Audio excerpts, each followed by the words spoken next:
امام احمد رضا خان فاضل بریلوی نور اللہ مرقدہ نے سرکار دو عالم صلی اللہ علیہ وسلم کی بارگاہ میں ایک نعت میں ایک شعر لکھا تھا کہ جو تیرے در سے یار پھرتے ہیں در بدر یوں ہی خوار پھرتے ہیں،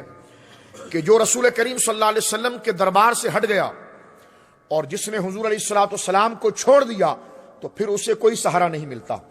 اور وہ در بدر یوں ہی خوار پھرتا ہے۔ میں یہ کہتا ہوں کہ یہ نعت بطور منقبت کے امام احمد رضا کو ملی ہے رضی اللہ تعالیٰ عنہ، کہ جو امام احمد رضا کی تعلیمات سے پھرتا ہے تو پھر وہ در بدر یوں ہی خوار پھرتا ہے۔ تو یہ نعت کا شعر باقاعدہ امام احمد رضا کے لیے منقبت بن کر آتا ہے، تو ہم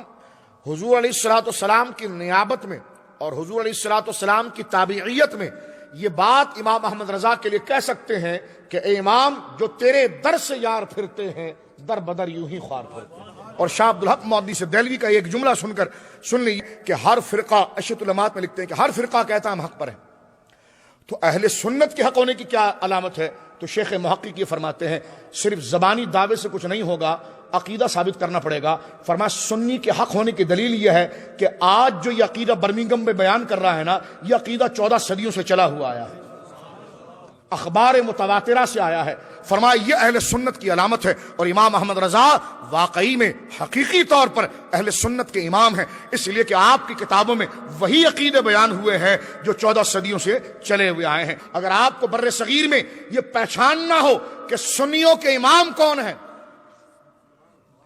تو پھر ان میں چند شخصیات کا نام آتا ہے۔ امام حریہ شاہ فضل حق خیرآبادی رحمہ اللہ، کہیے۔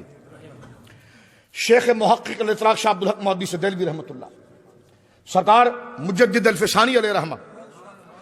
حضرت شاہ عبدالعزیز محدث دہلوی رحمۃ اللہ علیہ، یہ چار یہ شخصیات ہیں جس پر کوئی اختلاف نہیں کرتا، کوئی اختلاف نہیں کر سکتا۔ ہر شخص یہ کہتا ہے کہ جناب یہ بر صغیر کے اندر اہل سنت کے ائمہ میں ہے۔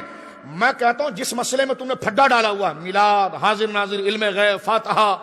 یہ ساری چیزیں میں کہتا ہوں لسٹ بنا کر لاؤ، ان چاروں بزرگوں کی کتاب اٹھا کر پڑھو، انہوں نے اس مسئلے کے بارے میں کیا لکھا ہے، اس کے بعد امام احمد رضا کو پڑھو۔ اگر وہ چاروں کی باتیں بیک وقت اکیلے امام احمد رضا کی کتاب میں نہ ہو تو جو چور کی سزا وہ ہماری سزا۔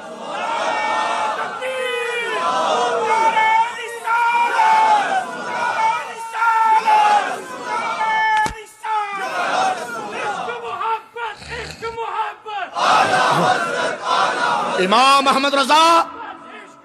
احمد رضا جس دور میں آپ نے اپنا دور گزارا ہے، 50 سال کے لگ بھگ آپ نے فتاوے دیے ہیں، اور آپ کا شہرہ اور آپ کا مسلم ہونا اتنا تھا کہ اس وقت نہ پاکستان بنا تھا نہ ہندوستان تقسیم ہوا تھا،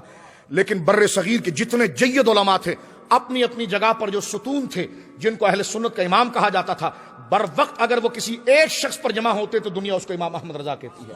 آپ حسام الحرمین اٹھا کر دیکھ سکتے ہیں،